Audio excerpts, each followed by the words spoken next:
you just don't want to go down that path again. It is too painful. It is too hard. You don't want to repeat the past. And I get that. Do I get that? But not everyone is like that. How do you know if they're like that or they're not like that? As you are around people and you start to get to know them a little bit, your body can sense what type of person they are. I truly believe that. I can give you a couple of examples that come to mind very, very quickly. I used to work with this lady. She was so nice. She was just such a sweetie. And she was married, and she came into work as early, or if not earlier, than I did. And I would get to work about 6:30 in the morning to avoid traffic. And her husband was a truck driver for a company that we use quite frequently. So he would be hanging around the office talking with her and things like that. And she sat, I think, like one or two desks in front of me. But whenever he was around, and this was way before I, had any idea about intuition or human design, or how, that I was a 2-4 emotional projector, all of those things, or even that I was highly intuitive.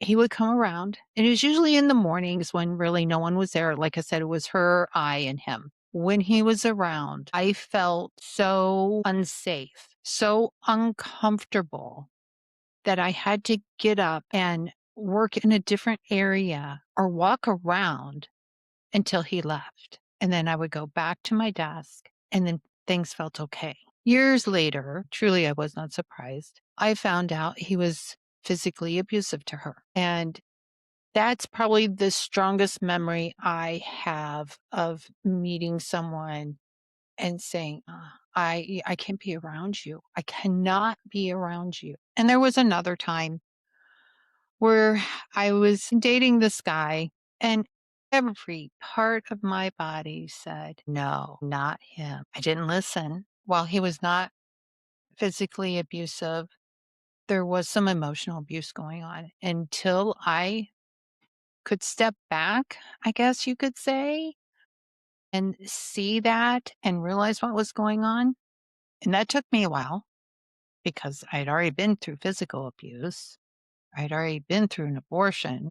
So, my emotional state was not healthy, but we had to part ways. I had to say enough is enough and part ways.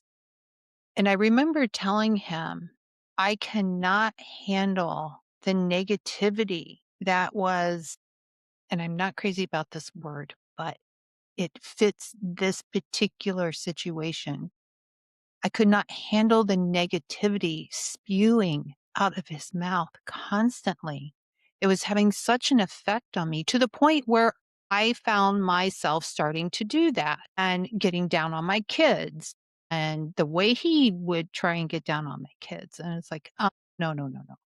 I'm not having any of this. You have got to, I am not your person. So I guess really what I want to say here is if you're going through abuse, currently going through abuse, this is not your fault.